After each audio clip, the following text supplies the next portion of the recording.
Arestas de Vento.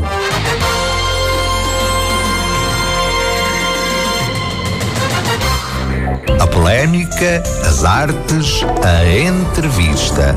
Tudo pelo pensar de Ricardo Cardoso e da sua equipa.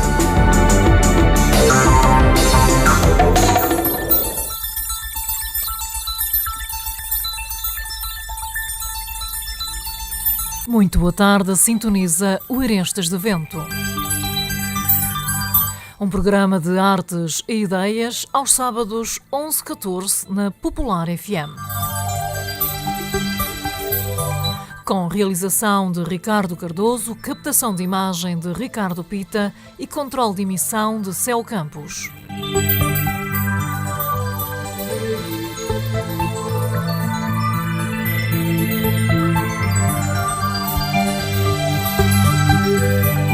Arestas de Vento, o programa de cultura na rádio mais antigo do país. São 26 anos a comunicar ideias numa linha singular de opinião. No fundo, uma forma definida de existir e resistir sem olhar a pressões.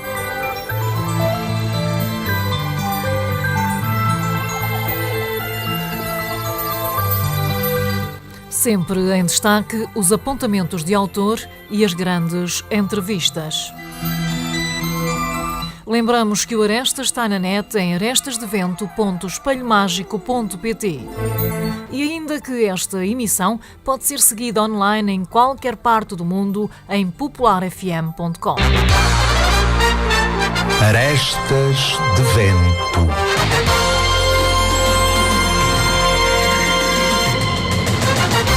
Luís Mendes, presidente da Federação Portuguesa de Teatro, fundador e diretor técnico da Caixa Negra, coletivo de criação, entre muitas outras coisas boas ligadas, naturalmente, à cultura teatral, é nosso convidado especial.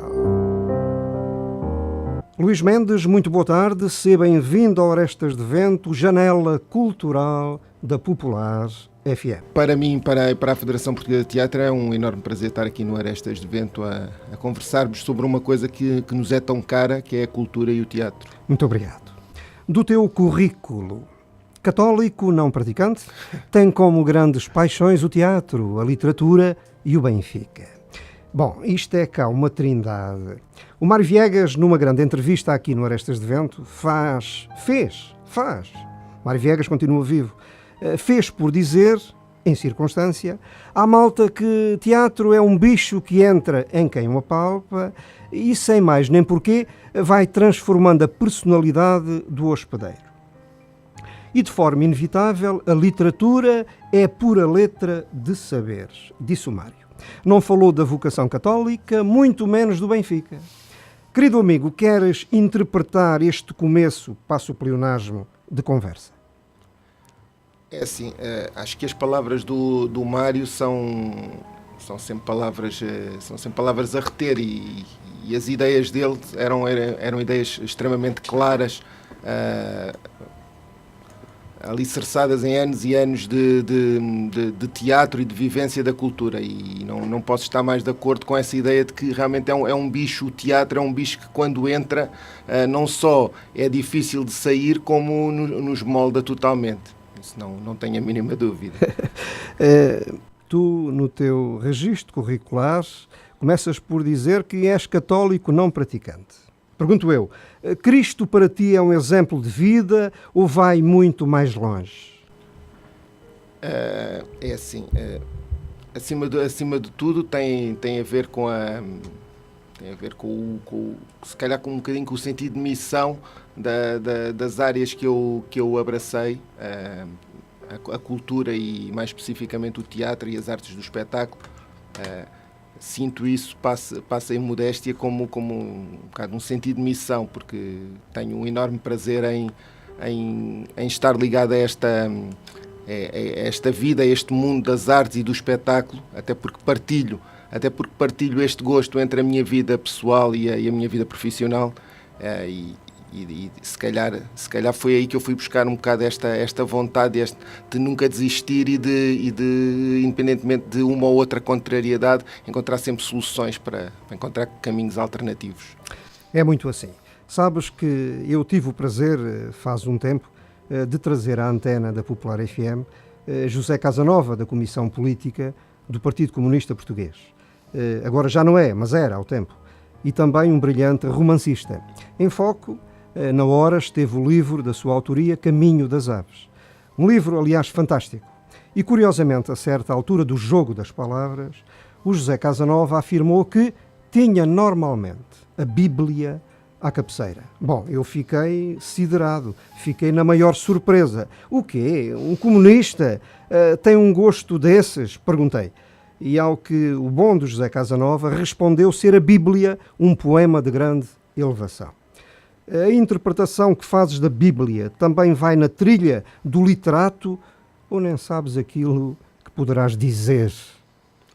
É assim, a Bíblia, em primeiro lugar, enquanto documento literário, enquanto obra literária, é algo de fascinante, independentemente das convicções religiosas que possamos ter.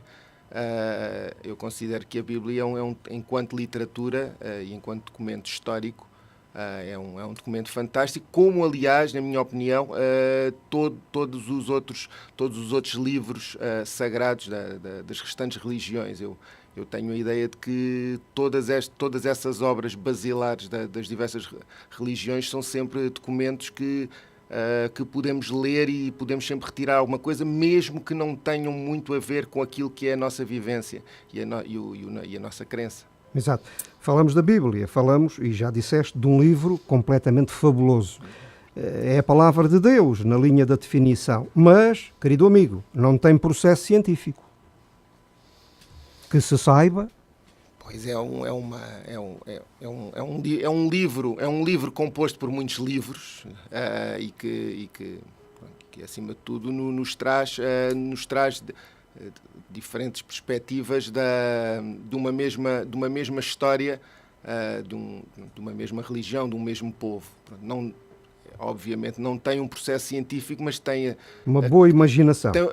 Eu não diria, acima de tudo, eu penso que está assente num conjunto de vivências, da forma como os autores dos diversos evangelhos viveram ou percepcionaram ou sentiram nas suas vidas aquilo que foi a história da religião católica.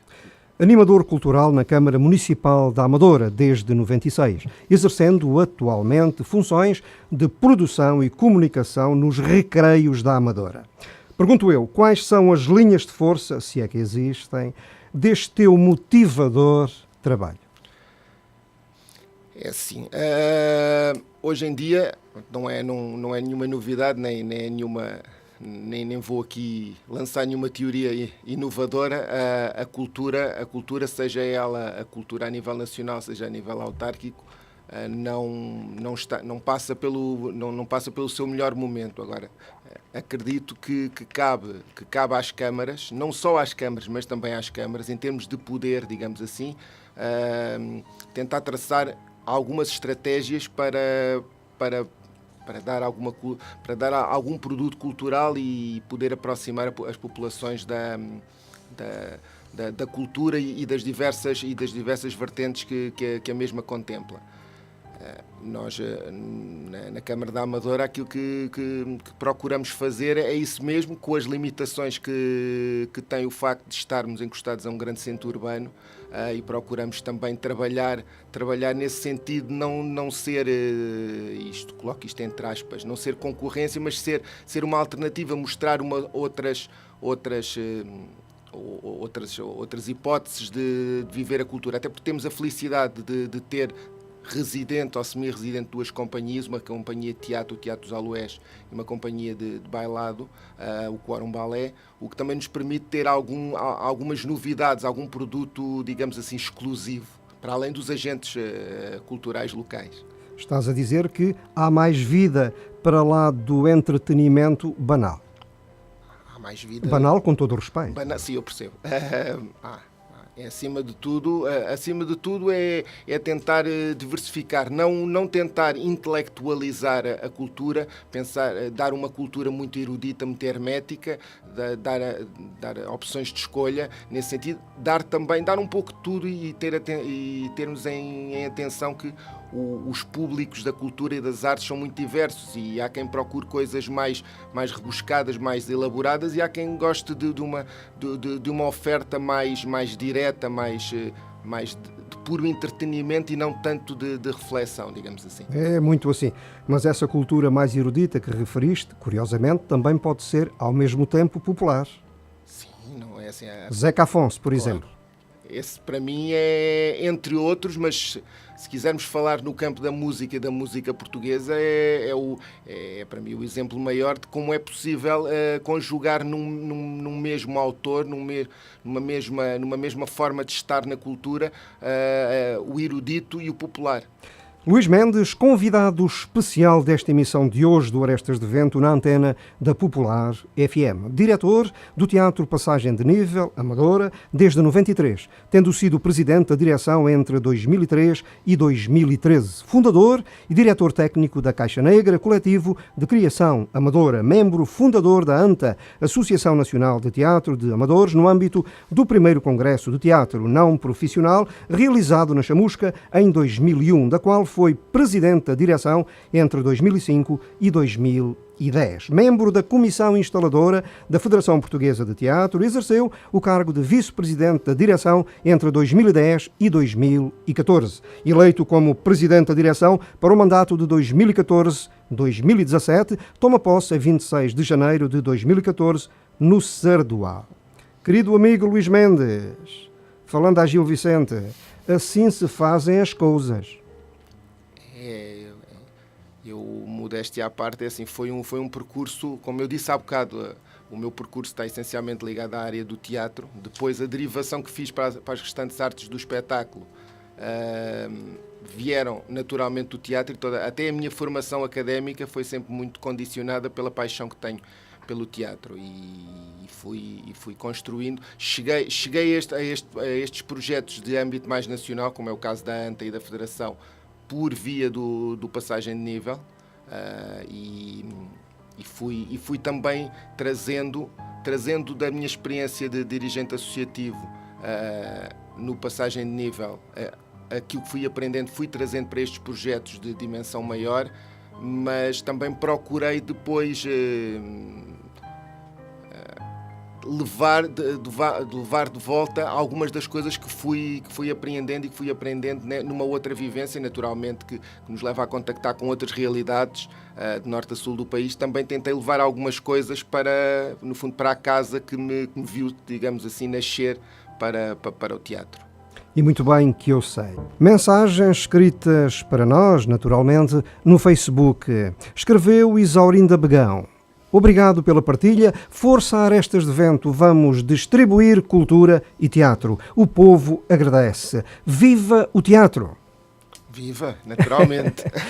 Acabou de escrever também Rosa Maria Cruz. Mais uma grande entrevista. Sempre em frente, meus amigos. O teatro e a cultura no geral, na roda dos afetos, ao serviço da comunidade. Abraços. Abraços também para a Rosa. Luís Mendes, se o estado da cultura, por isto e mais aquilo, em alguns casos em Portugal é caótico, ambos sabemos disso, o mesmo não podemos dizer do teatro de amadores e de quem o faz. Muitas vezes, sei lá, se calhar, há um arrepio de foguetes e bagatelas oficiais. O teatro de amadores, na minha opinião, e contrariamente ao panorama nacional, acho que não se pode queixar. Acho que, para já, porque está sustentado em gente que dá tudo o que tem e que se empenha com todas as suas energias para fazer viver e para fazer crescer os seus projetos. E isso é, logo à partida, uma enorme mais-valia. E depois porque da realidade que nós, na Federação, vamos tomando conhecimento, está extremamente ativo, cada vez mais surgem eventos de diversa ordem. Ainda este mês vai saltar para a ribalta mais um evento, mais um encontro de teatro promovido pelo Teatro Vitrine de Faf, em que há média de um espetáculo por mês, mais teatro de amadores a ser mostrado, mais intercâmbio, mais convivência, quer dizer, queixar-nos, quer dizer, podemos sempre querer mais e querer chegar mais longe, mas também temos que ter consciência que não estamos assim tão mal como se calhar o teatro profissional, como outros segmentos da cultura. Esse teu argumento faz-nos interpretar que o teatro de amadores possivelmente será uma universidade global, uma universidade popular. Claro, sem dúvida. Uma grande universidade popular. Sem dúvida, sem dúvida. O teatro de amadores tem sido, ao longo dos anos, uma enorme escola de formação e de descoberta de vocações para o teatro profissional.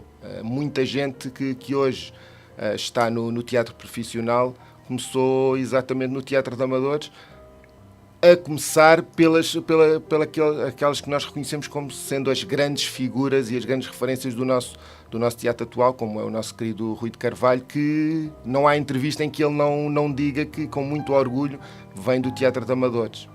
Por isso, acho que o teatro de amadores é efetivamente uma enormíssima escola de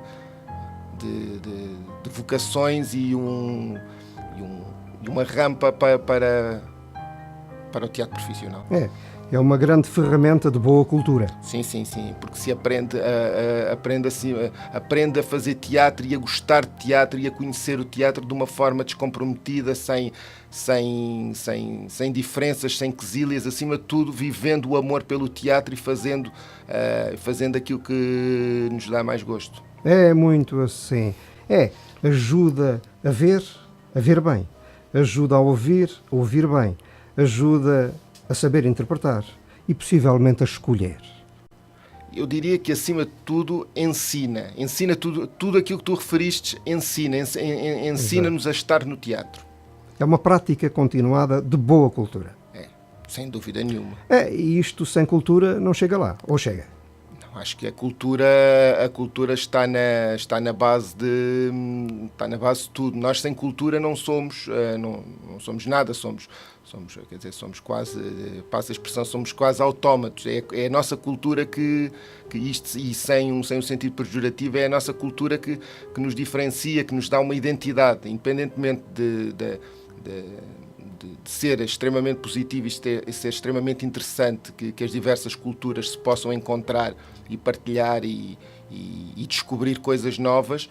A cultura é realmente a nossa grande marca identitária. É muito isso, é um processo definido de vida, é o que é a cultura. De outra forma, emergem os chamados negócios batuteiros. Pois. Verdade ou mentira? Eu acho. Sim. A cultura muda todos os dias, nos locais. A cultura, acima de tudo, a cultura tem... Contudo, não pode descaracterizar. Se descaracterizar, vira batota. A cultura vira sabão macaco. A cultura, para ser verdadeira, para ser verdadeira cultura, importada. Não podemos... Mas agora falamos dos locais. Em relação aos locais, é assim... A cultura é assim, onde estamos, a cultura tem que saber beber, digamos assim, dos diversos contextos geográficos em que se insere. Não podemos querer... Dos conhecimentos locais. E isso é fundamental. Podemos trazer muita coisa de fora, mas é preciso também depois ver o sítio onde estamos inseridos e saber também integrar, porque senão, e nós temos muitos exemplos, nomeadamente na área do teatro, nós temos enormíssimos exemplos disso mesmo, do que é pegar numa situação mais global e poder adaptá-lo e poder beber e intercruzar com a cultura local para que saia um produto, entre aspas, para que saia uma oferta mais enriquecida. Estás a dizer que o processo de identidade local, por exemplo, de Vila Franca, será diferente do processo de identidade local de Palmela, ou Setúbal, ou até Amadora, é o que estás a dizer. Logo, a política de importação e exportação tão à beira de alguns autarcas pode encalhar no prato. Em primeiro lugar é o que estás a dizer. Sim.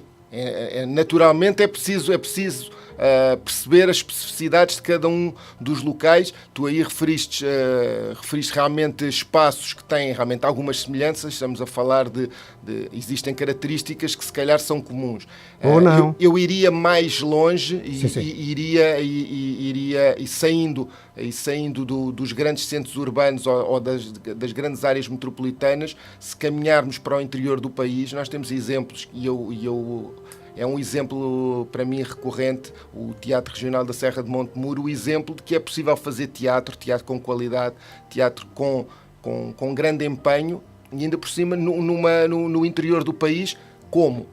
Conhecendo a cultura, percebendo de que forma é que podemos integrar a cultura local no trabalho, neste caso, da companhia, e isso é fundamental. Exatamente. Caixa Negra. Para já abre janelas de criação e possivelmente, sei lá, de algum esoterismo à razão da estranheza racional. Pergunto eu, qual é o paradigma da Caixa Negra? Assim, a Caixa Negra é um projeto que nasceu da vontade de um conjunto de pessoas que tinham uma vivência na área do teatro comum. Todas elas, as 4 pessoas que deram, digamos assim, o pontapé de saída para este projeto da Caixa Negra, tinham todas um passado ligado ao teatro e ligado ao Teatro Passagem de Nível. E, além disso, todas se mantêm ligadas ao Teatro Passagem de Nível. E havia realmente uma vivência comum. O projeto da Caixa Negra procura, acima de tudo, desbravar outro tipo de caminhos, porque o projeto do Teatro Passagem de Nível vai no sentido da defesa da dramaturgia nacional, porque o Passagem de Nível só trabalha com autores portugueses.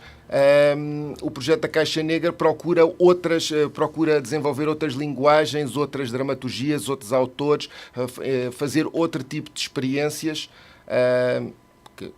visto que também são estruturas com uma dimensão e também com uma forma de ser e de estar diferente.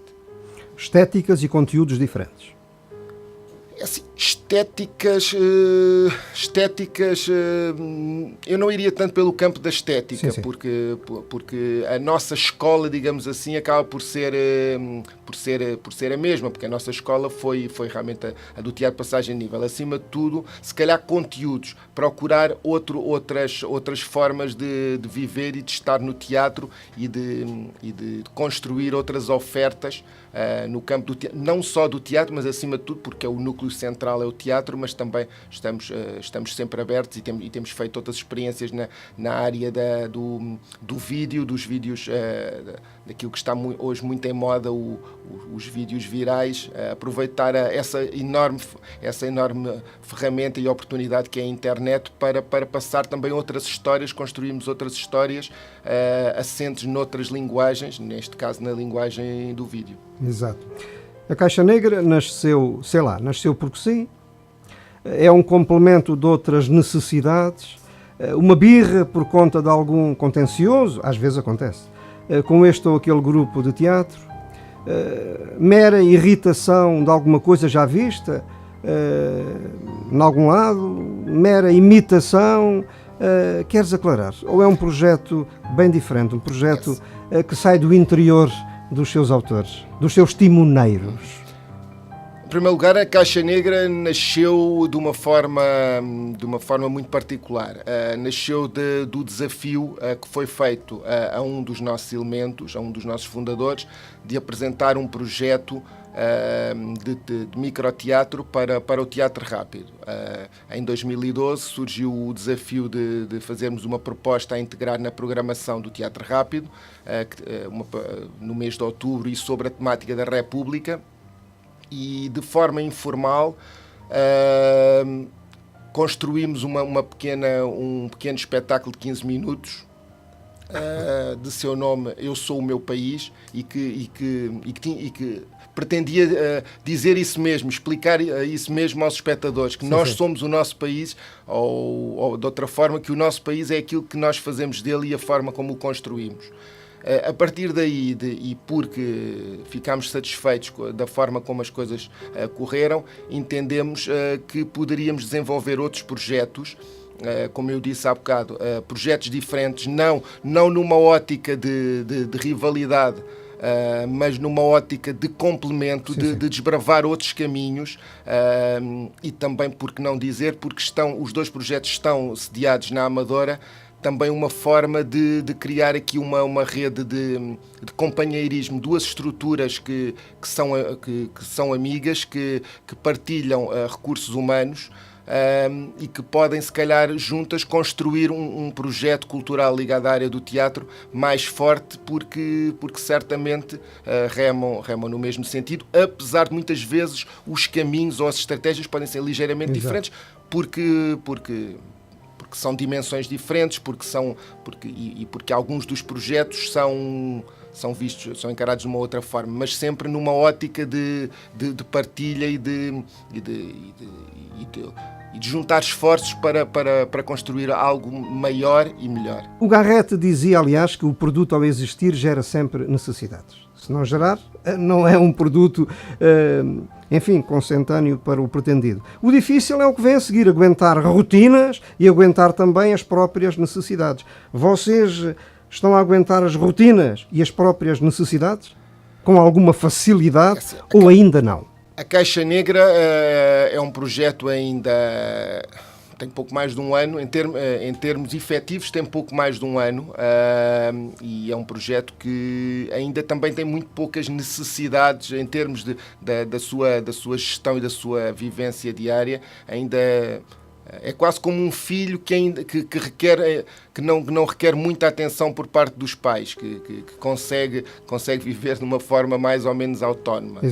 Não existe aquela pressão, até porque as coisas são pensadas de forma muito objetiva para não querermos fazer, como se costuma dizer, não querer construir Roma e Pavia num dia. Para podermos cada projeto poder funcionar sem que depois conflitue com outros projetos que a estrutura quer dinamizar.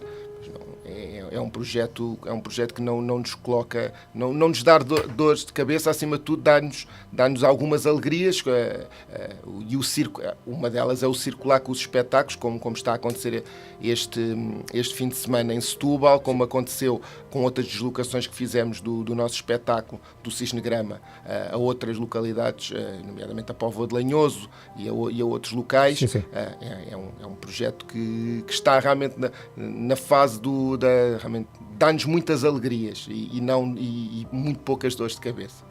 Está na fase da afirmação. Sim, está claramente na fase da afirmação. Ainda tem que desbravar algum caminho no sentido de fazer rotina, de ser conhecido, de ter alguns circuitos que uma estrutura destas ao final de alguns anos começa a criar, e as coisas serem muito automáticas. Luís Mendes, a Caixa Negra está em cena no Teatro de Bolso do Teatro de Animação de Setúbal. Bom, agora vamos mais fundo. Define a proposta em causa, dá o horário de representação, fala nos atores... Então é o seguinte, a Caixa Negra esteve ontem dia 14 e está hoje dia 15 no Teatro de Bolso do TAS, com o Cisne Grama, às 21h30.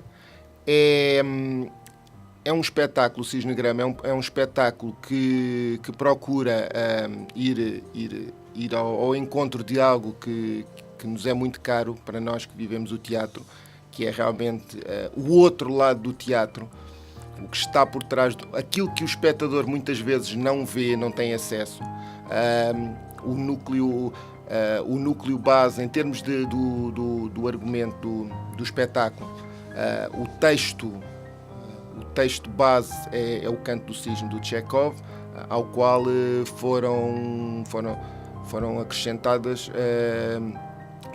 excertos de outros textos do Chekhov, uns que tinham especificamente a ver com teatro e que nos falavam de teatro, e outros que, descontextualizados, parece que nos estão a falar de teatro e não estão, mas que foi uma construção que o encenador conseguiu fazer de forma a contar uma história, partindo daquela que é a história do Canto do Cisne, o ator em final de carreira, o ator que descobre que realmente viveu uma vida inteira e que se calhar já não sabe muito bem quem é e onde é que se situa, e a partir daí contar uma série de histórias e construir uma história sobre o outro lado, e daí ter como subtítulo Exercício num Palco Imaginado, porque realmente é o desconstruir do teatro, e fomos buscar aquele que é um dos autores base do teatro, que é o Chekhov, e que também nos ensina muito nas suas peças, nos ensina muito não só sobre a realidade daquilo que era a Rússia no seu tempo, mas também muitas vezes foi ao teatro, talvez por não ser um homem que escreveu só teatro, que também se envolveu no fazer o teatro, e isso nota-se na forma como ele descreve muitas vezes as práticas de quem está no teatro. Por tudo isso que disseste, da estreia para cá, que tipo de apalpação, sei lá, sociológica talvez, estás fazendo? O tipo de emoções que a evolução das representações tem arrastado, tem sido constante ou tem mudado? Sim, eu posso-te falar da minha perspectiva, que não sendo um interveniente central do espetáculo, porque faço a direção técnica e a operação do espetáculo, mas que vivo o espetáculo todos os dias, cada vez que subimos à cena, e com a passagem das exibições vou sentindo dentro de mim o crescer de uma série de imagens e de sentimentos relacionados com a minha vivência do teatro, e cada vez mais, dia após dia, representação após representação, vou descobrindo outras mensagens e outras coisas que me falam às memórias que eu tenho dos anos todos que faço teatro, digamos assim, a sério. Deste período todo, para mais de 20 anos em que levo o teatro a sério, e que vivo quase todos os dias a pensar nestas coisas, e todos os dias descubro coisas novas, e penso que os atores, pela forma como têm limado as arestas que existiam quando estreámos em 2013, sinto também que da parte dos atores há uma evolução, há um tomar a consciência das palavras que lhes são postas na boca, e das personagens em que se envolvem durante aqueles 65 minutos. Pergunto eu, e que género de identificação pode o público fazer com os personagens que servem a peça? Eu já disse que a Caixa Negra tem a correr agora na Ribalta Setubalense. Que género de identificação? Como eu explicava, a peça fala-nos realmente fala-nos de uma coisa específica, fala-nos do teatro, dos seus bastidores e do que é viver o teatro, tendo como linha central um texto belíssimo do Chekhov, que é o Canto do Cisne, e que nos fala de um ator em final de carreira, e que pode ser realmente visto, independentemente do percurso que tenhamos, pode realmente ser visto como algo que podemos transferir para a nossa vida, e podemos identificar, independentemente de sermos atores, engenheiros, seja o que for, vermos realmente, lermos aquela mensagem e perceber que aquele ator em final de carreira podíamos ser nós na nossa profissão. As angústias, as dúvidas, a sensação de ter deixado passar ao lado tanta coisa boa e não termos aproveitado tantas dádivas que a vida nos ofereceu. Penso que é acima de tudo a mensagem do espetáculo, e realmente do que é realmente o teatro. Agora, quem tem uma vivência de teatro consegue ler muito mais mensagens, ver muito mais coisas ali. É bem verdade. A Caixa Negra pretende ter a imagem do teatro, sei lá, de vanguarda em Portugal, é isso? A Caixa Negra pretende acima de tudo, fazer experiências e experimentar linguagens dentro do teatro, experimentar novas estéticas ou novas formas de abordar o teatro, muitas delas se calhar abordar o teatro fora do próprio teatro, e daí que alguns dos nossos projetos também passam pela produção de pequenos vídeos que não deixam de ser teatro, não deixam de ser teatro, só que em vez de estarem em cima de um palco estão num pequeno ecrã, seja de um computador, seja de um tablet, seja do que for, de um telemóvel, mas que não deixam de ser teatro. Teatro feito de outra maneira e visto noutros palcos que não o palco. Uhum. Quais são as missivas da vanguarda do teatro em Portugal? Agrada-te responder a uma pergunta destas ou preferes passar ao lado? É assim, o teatro em Portugal, isto é... Para já há um teatro de vanguarda, não há? Há um teatro de vanguarda, sim. E com missivas de força muito próprias, ou não? É assim, o teatro... Tudo isto é surrealista? Tudo isto é assim, acima de tudo, eu acho que o teatro e a forma como nós vemos o teatro, às vezes até o vanguardismo no teatro pode ser algo que nos levaria a estar aqui muito tempo a refletir e a conversar sobre isso. Agora falamos de vanguarda. Sim. Das missivas da força do teatro de vanguarda. Assim, nós hoje em dia assistimos muito ao aparecimento de projetos, tanto em termos de estruturas teatrais como dentro de estruturas já consolidadas, arriscarem outros caminhos, outras formas de experimentar o teatro, no sentido de pegar, por exemplo, pegar em textos clássicos e olhá-los de outra forma, de uma forma mais moderna, mais vanguardista, o quebrar com certos cânones, e não acharmos que temos que fazer sempre Shakespeare e Gil Vicente e mesmo, sei lá, fazer quem pega nos clássicos gregos e os põe em cena, agarrar-nos muito àquilo e pensar que está lá tudo e temos que respeitar e temos que fazer uma enormíssima venha. E não está lá tudo?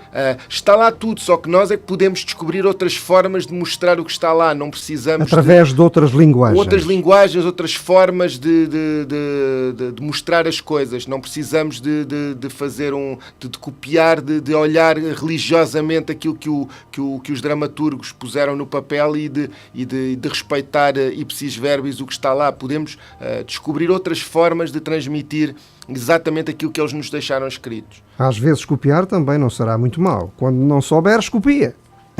É assim, se soubermos copiar com inovação e com inteligência, por que não? Agora, copiar por copiar, uma má cópia, não. Agora, se for uma cópia que abra caminho para coisas novas e coisas bonitas, por que não?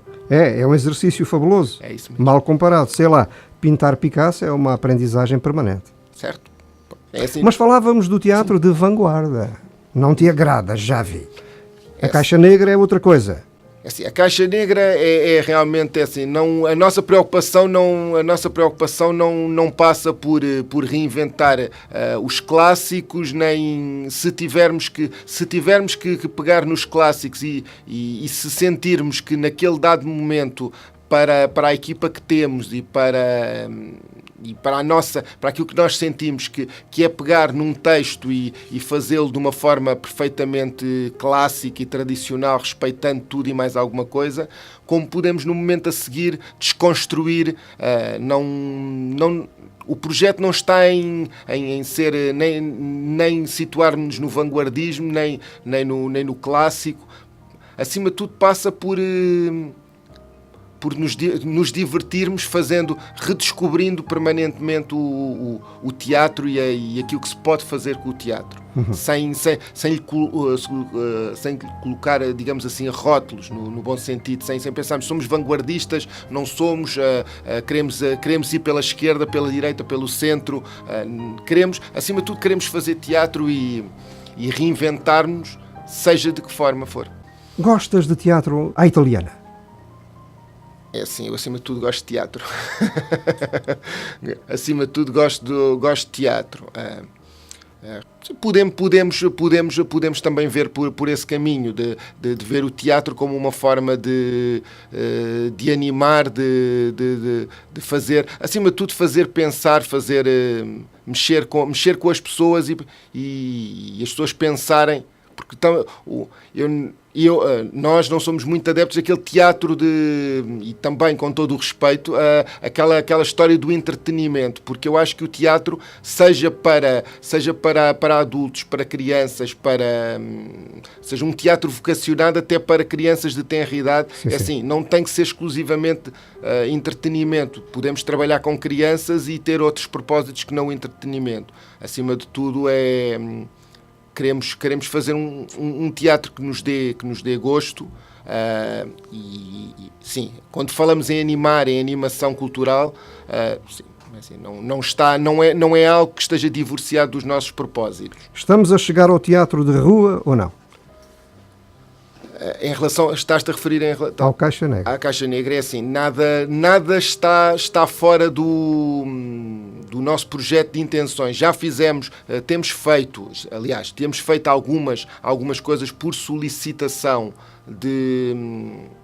das entidades com quem trabalhamos, inclusivamente já fizemos algumas experiências que, não se podendo considerar propriamente animação de rua, por exemplo, o espetáculo que eu referi há bocado, Eu Sou o Meu País, que foi estreado no Teatro Rápido em outubro de 2012, e que é um espetáculo de teatro que foi construído para ser feito numa sala de teatro, apesar de ser microteatro, e que já foi apresentado, pode-se considerar, já foi trabalhado também como uma espécie de animação de rua, porque tivemos a oportunidade de o apresentar na estação da Baixa Chiado, e acabou por ser o teatro apresentado num local de passagem. Acaba por ser um pouco teatro de rua, apesar de não ter sido construído nesse sentido, mas foi adaptado porque foi um desafio irrecusável. Querido amigo, não faz teatro de rua quem quer, é quem pode. Pois, é assim, o teatro de rua não devemos cair no erro de achar que o teatro de rua é uma coisa que é o, digamos assim, que é o teatro que se faz na rua. Não, o teatro de rua tem é definido, tem regras, é preciso saber o que se está a fazer, não pensar que pegamos numa coisa qualquer e vamos para a rua e já estamos a fazer teatro de rua. Era o que mais faltava. Boa tarde, Arestas de Vento, boa tarde, Popular FM, boa tarde, convidado especial Luís Mendes. Sou Carolina Macedo, caracterizadora e setubalense. Foi perguntado na recente entrevista aí no Arestas de Vento ao Olavo Nóbrega se, em face à emergência das novas tecnologias da comunicação, o teatro não estaria condenado à morte. E se a radiografia mais perfeita dessa dificuldade não seria o facto de muitas companhias estarem a reduzir, sem qualquer vocação expressa para o efeito, as suas produções teatrais, com todo o respeito pelo género, a monólogos. Gostaria de ouvir o Luís Mendes nesta conformidade. Receba um grande beijo, sorte e saúde. Carolina Macedo. Vamos às palavras. Vamos a isso. Em primeiro lugar, pegar aí numa questão que é colocada, as novas tecnologias. É assim, eu não entendo as novas tecnologias e não vejo que isso possa pôr em causa o teatro. Como eu já referi, acho que o teatro tem toda a possibilidade, se não quisermos dizer quase a obrigação de saber ler o presente e o futuro, e poder beneficiar e utilizar tudo aquilo que de bom é posto ao nosso dispor.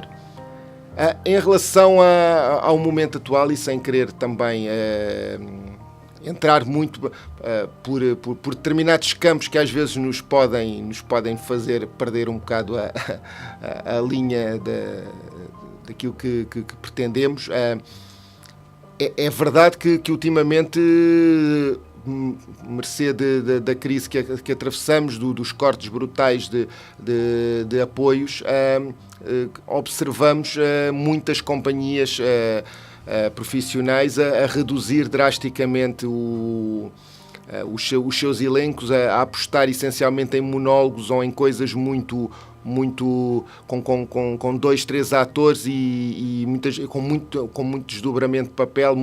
Lá está, indo buscar as novas tecnologias de maneira que com 2 ou 3 atores possamos fazer um espetáculo que no seu original estava povoado de personagens e conseguimos, e muitas vezes saem coisas belíssimas. Agora, desde que isso não seja feito como uma mera forma de sobrevivência, o que eu quero dizer, ou seja, se soubermos reinventar, é perfeitamente possível, porque realmente os tempos não são convidativos a grandes empreitadas e a grandes elencos. Mais uma vez, é realmente a nossa grande mais-valia, nós, amadores de teatro, é o facto de podermos, ainda temos essa possibilidade de nos podermos dar ao luxo de trabalhar com uma massa humana alargada, de podermos realmente ter... E de podermos arriscar. E podemos arriscar porque temos, no fundo, temos uma rede que nos dá alguma segurança. Agora, é verdade que ultimamente temos assistido a essa circunstância. Muitas companhias que se veem forçadas a fazer ou a ir buscar produções antigas e não criarem nada de novo para poderem continuar o seu trabalho. Temos exemplos de uma abertura, digamos assim, aos amadores de teatro dentro das estruturas profissionais, o que não deixa de ser uma forma também de dar-nos alguma alegria, apesar de sabermos quais são as razões que estão por trás. É bom quando lemos que há companhias profissionais a chamar os atores amadores a colaborar no seu trabalho. A chamar os talentosos. Pronto, é assim. O que é bom. É bom, quer dizer evolução e oportunidade. É bom porque eu também acredito, independentemente das dificuldades, que também as pessoas não vão, assim, se vão é porque também reconhecem que há valor, porque também há um nome e também não se pode deitar tudo a perder só por uma questão quase de sobrevivência. O teatro nunca morre. Este, digamos, desinvestimento, chamemos assim, nos fatores de produção, ninguém do meio do teatro anda aqui a roubar dinheiro, não é? Pode pôr em risco a boa imagem do faz de conta? Eu penso que não.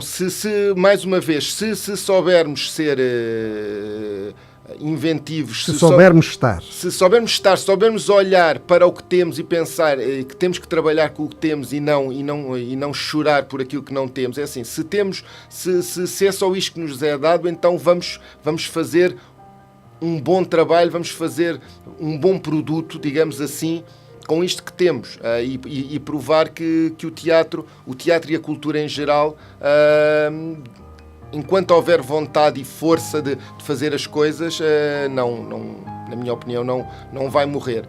Estás a dizer que, para o caso, a boa imagem do faz de conta, a boa imagem do teatro não será beliscada. Tudo depende da imaginação. Isso mesmo. Mensagem enviada pelo ator Luís Candeias do grupo de animação e teatro Espelho Mágico. Passo a ler. O Luís Mendes é membro fundador da ANTA, Associação Nacional de Teatro de Amadores, e membro da Comissão Instaladora da Federação Portuguesa de Teatro. Federação que, aliás, agora preside. Qual a gênese destas duas instituições? Se o propósito existencial foi, no caso da ANTA, cumprido, também quero saber isso, e, naturalmente, o que é que mudou para melhor? De coisas que não prestam, estamos nós fartos. Ao nível da organização e defesa do teatro de amadores, com a criação da Federação Portuguesa de Teatro. Receba um grande abraço, Luís Candeias. Então é o seguinte, a ANTA, começando por aí, a ANTA, que, como já foi explicado, surge em 2001, fruto de um congresso de teatro não profissional realizado na Chamusca. Discutiu-se uma série de questões, nomeadamente que anseios e que objetivos é que o teatro não profissional, como era o título que era dado ao Congresso, o que é que se perseguia, quais eram os objetivos, e de várias conclusões que surgiram, houve uma que ganhou especial força, é que todos sentíamos a necessidade de um organismo, de algo que nos unisse e que, para além das parcerias e das amizades que existiam, que realmente que houvesse algo que pudesse dinamizar uma rede de parcerias e de colaborações. Visto que à data e ainda hoje a APTA, a Associação Portuguesa de Teatro de Amadores, estava inativa, e que entendíamos que não seria o caminho ir tentar saber onde é que as coisas estavam para pegar nisso, entendeu-se então pôr de pé um projeto que unisse os grupos de norte a sul do país e que pudesse começar a desenvolver parcerias, intercâmbios, a apoiar festivais e criar outro tipo de situações. É assim que nasce a ANTA. Depois teve um percurso que levou a que, a partir de 2004, com um convite que muito nos honrou por parte da Câmara da Póvoa de Lanhoso, fôssemos chamados a colaborar com a Câmara na organização do Festival Nacional de Teatro de Amadores. Aí as coisas começaram a ganhar uma certa forma, porque surge ali a oportunidade de ter um parceiro de peso a dar-nos todas as condições para criar ali uma montra, passa a expressão, do teatro de amadores em Portugal. Houve realmente, e respeitando também um pouco o espírito da pergunta e não me alargando muito com os aspectos negativos, mas houve realmente alguns momentos de indecisão em que eu realmente a dúvida se valeria mesmo a pena juntarmos todos e, no fundo, remar todos no mesmo sentido, mas prevaleceu sempre a ideia de que sim, que era aquela ideia de que a união faz a força. E conseguimos, e em 2008, quando pomos cá para fora um outro projeto inspirado em coisas que fomos vendo, o Fórum Permanente de Teatro de Amadores, que teve a sua primeira edição em Esmoriz. Aí nasce realmente um segundo projeto, um projeto que acabámos por perceber que era realmente aquilo que nos faltava, o projeto que unia e que chamava as pessoas, e começámos a ver realmente muitos grupos a aproximar-se da ANTA, e foi por aí que seguimos. Fomos desenvolvendo os projetos. Entretanto, porque o teatro não pode estar desligado da vida em geral e do mundo que o cerca, e também fomos também fazendo alguma reflexão, e a Federação Portuguesa de Teatro, que surge, que é fundada em 2010, fruto de um encontro de dirigentes realizado no final de 2009, em que realmente a decisão de avançar com uma estrutura federativa por diversas razões. Uma delas, de ordem legal, porque sendo os grupos de teatro associações, ou mesmo aqueles que estão integrados em coletividades de maior dimensão, não fazia sentido estarmos organizados numa associação, mas sim numa federação, porque é assim que as regras legais o ditam. E então nasce a federação, que nos permitiu melhorar e fazer crescer os projetos. Com tudo aquilo que depois advém, o facto da parceria com a Póvoa de Lanhoso ter ganho um incremento enorme, também porque fomos conquistámos um amigo enormíssimo, que é o Rui de Carvalho, e que emprestou também o seu prestígio ao evento, e com isso também nos permitiu sonhar com outras metas.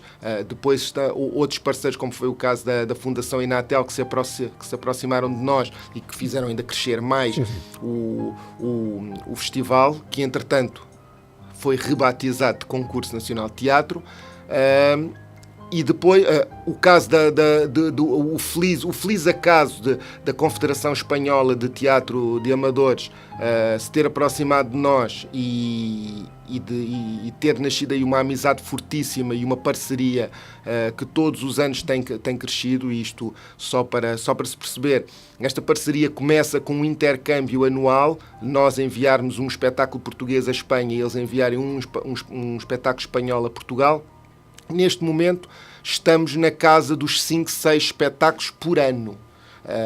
Foi uma coisa... Mas isto porquê? Porque eles sentiram que realmente o teatro feito pelas associadas da Federação era teatro de qualidade, teatro que não envergonhava ninguém, e depois...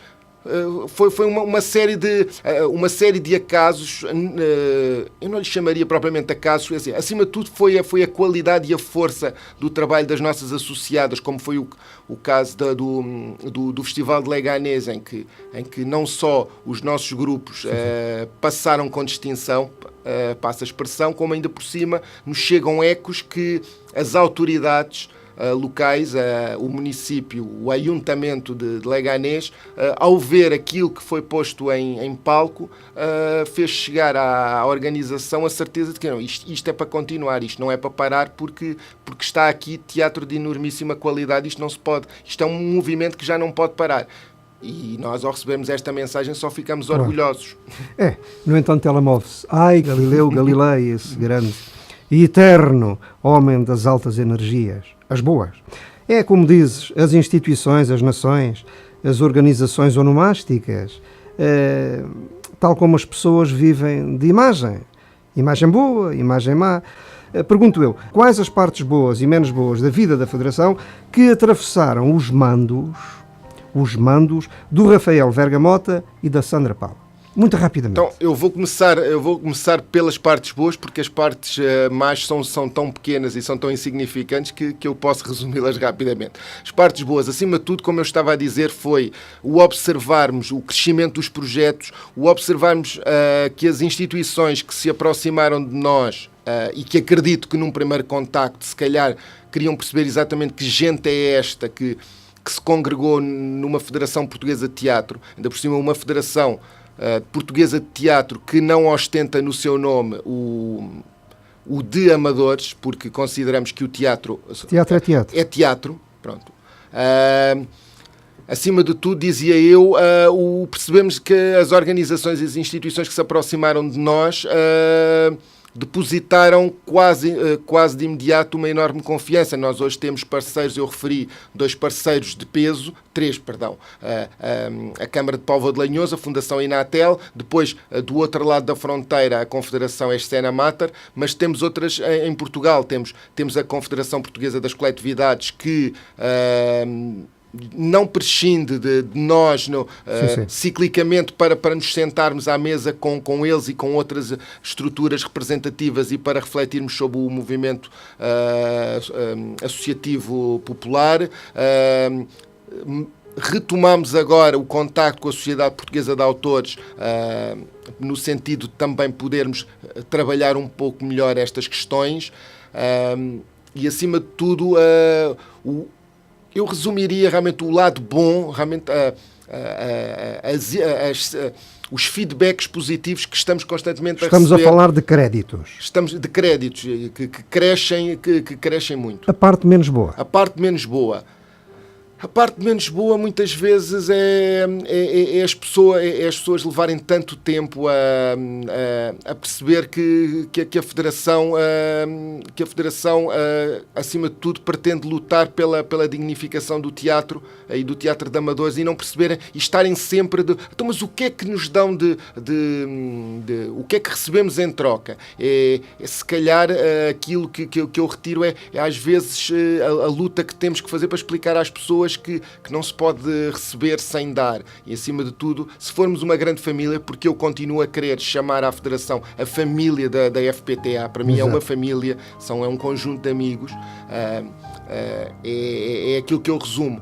E foi um trabalho que não foi construído, obviamente, por mim, porque eu fui apenas o vice-presidente da direção. Foi acima de tudo construído pelos meus 2 antecessores, pelo Rafael e pela Sandra, que foram aproveitando todas as matérias-primas que lhes foram cedidos para construir um projeto que nós queremos que daqui a 4 anos esteja muito assim. Maior. Tu falaste na família, na grande família do teatro. Eu percebo que o teatro seja um território de afetos. Isso manifesta-se de forma intensa num grupo de teatro, numa influência de teatro. Mas numa federação não será bem assim, é mais complicado. Gerir afetos entre associadas. Assim, eu quando falo de família digo porque acima de tudo assento na minha experiência do Fórum Permanente e sentir que é possível entre um grupo, suponhamos, do Alto Minho e um grupo do Alentejo, que se calhar se vêem-se 2 vezes por ano nos fóruns e encontram-se num ou outro intercâmbio, e a forma como as pessoas se relacionam presencialmente, o ver nas redes sociais que existe uma coesão e as pessoas estão muito ligadas, e daí eu falar... Já não é mau de todo. As pessoas realmente estão ligadas, isto é realmente uma família. Mas possivelmente não será fácil. Fácil não é, mas... Onde há pessoas, há interesses. Mas na vida nada é fácil. Onde há uma circunstância partilhada, pior ainda. E os afetos às vezes deixam de sair do coração, passam a sair do negócio. Sim, mas nós tentamos sempre que... Resistir e que o coração prevaleça. É bem verdade. Arestas de vento.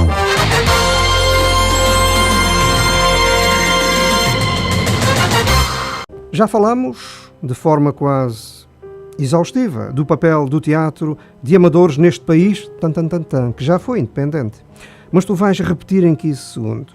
Em 15 segundos, qual é o papel do teatro de amadores no país de Camões? Então, está a contar, é assim, o papel do teatro de amadores, é assim, acima de tudo é educar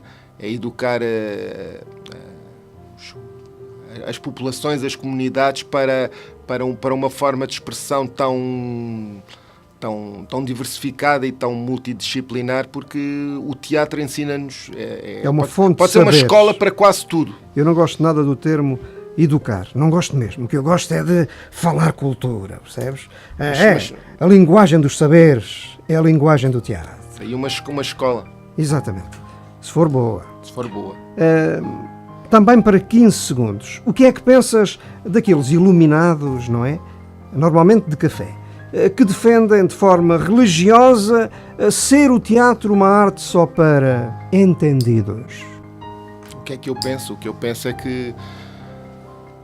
que não consigo estar de acordo com essa posição, porque o teatro tem espaço para todos. E para ser uma universidade popular. É uma universidade popular e tem espaço para todos, tanto de um lado como do outro do pano de boca, digamos assim. Quem está a assistir como quem está em cima do palco, há lugar para todos. E a produção que a Caixa Negra tem em cena em Setúbal, por exceção, não será só para entendidos. Não, mas nem pensar. Não. Nem pensar. Boa tarde a todos. Sabendo que o teatro é teatro, quer dizer ou é bem feito ou mal feito, independentemente do género, ou seja, não há teatro maior ou menor.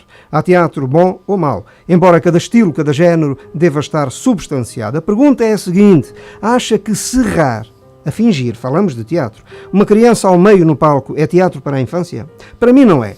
É a falta de respeito mais absoluta para quem veio do futuro e só levada ao extremo por gente que nunca foi criança. Um absurdo. E eu não gosto de absurdos nem de batota por falta de imaginação. Receba um grande abraço, Sr. Luís Mendes. João Aragão, um cidadão da cidade do Porto.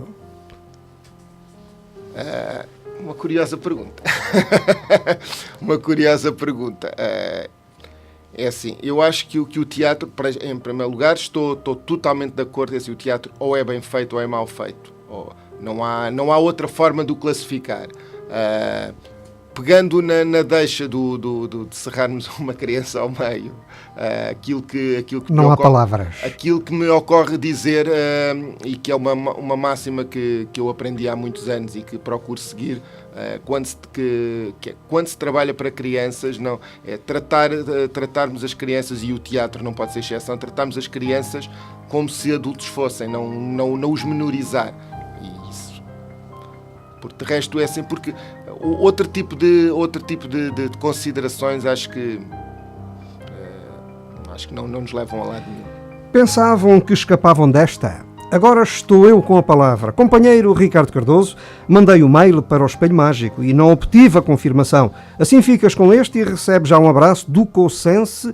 Aqui na nossa terra, não esqueças, também há um grupo de teatro de amadores. Mário Godinho. Pois bem, Mário, cá vai a tua pergunta ou perguntas. O público na província adere mais facilmente ao teatro de amadores ou ao teatro de profissionais? Por outro lado, quero saber se a Federação Portuguesa de Teatro de Amadores se vai manter pura nesse aspecto, enquadrando associações ligadas, como o nome diz, ao teatro de amadores, ou se vai abraçar estruturas profissionais. Digo já que, se eventualmente tenho acompanhado as grandes discussões de teatro aí no Arestas de Vento e sei o que digo, isso acontecer, faço a leitura de que o negócio mais uma vez venceu a paixão pela cultura dos prazeres, o teatro.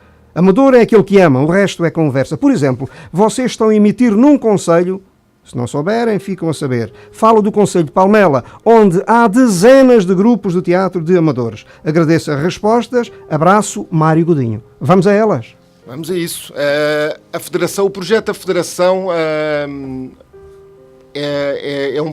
um projeto virado para o teatro, aquilo que nós designamos por teatro associativo, que não deixa de ser uma forma também de entendermos o teatro de amadores. Não é um projeto que tenha como objetivo a profissionalização ou entrarmos em determinado tipo de guerras, em determinado tipo de campos. Acima de tudo, é um projeto que está pensado para quem tenha vontade, para todas as estruturas que tenham vontade de seguir, de seguir esta linha de trabalho, acima de tudo, de utilizar o teatro como um veículo para construir algo melhor e para trabalhar em prol da cultura. Ajudar a fazer revoluções, por exemplo. Revoluções de todo o género. Em casa de cada um também. Revoluções de mentalidades. Mail interventor do esperantista Alexandre Cassessa. O Alexandre mora em Moscavide. Qual a importância do público nos espetáculos que a Caixa Negra produz? A minha resposta é muito rápida. A importância do público nos espetáculos da Caixa Negra é total. Não faz sentido fazer teatro sem público. É assim, fazer teatro só para nós não faz sentido. O público é sempre o aspecto mais positivo, mais importante, do nosso trabalho. E daí que, independentemente das estéticas, dos textos, das linguagens que obtemos, o público tem que estar sempre presente, é assim, porque recusamos-nos a fazer teatro para nós. Mesmo que aquilo que aconteça nas tábuas seja uma conversa entre o ator e um cortinado. Mas é assim, mas o público tem que sentir que faz parte dessa conversa. Fazer parte daquele gosto. É assim, se o público sentir que está de fora, não faz sentido. Eu digo Rui de Carvalho. Tu dizes o quê? Rapidamente? Tu dizes Rui de Carvalho, eu se calhar digo também Rui de Carvalho. Agora digo, e cá por coisas, estamos no Pinhal Novo, digo Rui Guerreiro, do Teatro Artimanha. Tu dizes o quê? Eu digo, acima de tudo, um grande companheiro e que esteve ao meu lado durante muitas destas lutas que levaram a que hoje a Federação seja o que é. Eu digo José Teles, e tu dizes o quê? O que é que eu posso dizer? Posso dizer quase, nestas coisas, considero quase um irmão nesta luta e nesta caminhada. Ora bem, temos 2 minutos de antena. Pois bem, tu vais aproveitar 1 minuto e meio, sensivelmente, para falares do Fórum Permanente de Teatro, defender a sua utilidade pública nos locais. No fundo é chegar à cultura das coisas nos próprios locais e fazer, naturalmente, por aditamento, a mensagem final. Então, o Fórum Permanente de Teatro. O Fórum Permanente de Teatro, sendo o seu grande objetivo e a sua gênese ser um projeto de formação, um projeto de proporcionar às companhias, aos grupos, formação de qualidade com gente que tenha coisas interessantes e tenha conhecimentos a transmitir. é também, e logicamente, e nunca podemos esquecer essa vertente, é um projeto de troca de experiências e de amizades, e daí eu continuar a referir sempre e a frisar sempre aquele termo da família e da federação, porque é aí que ele se revê. A sua utilidade para mim é extrema, porque é uma forma de quem faz do teatro de amadores um modo de vida, passa a expressão, de poder crescer, poder melhorar, poder descobrir coisas novas e automotivar-se. Luís Mendes, foi um prazer conversar contigo nesta emissão de hoje do Arestas de Vento aqui na Popular FM. Para ti, as maiores felicidades. Em nome da Federação, sou eu que agradeço. Arestas de Vento.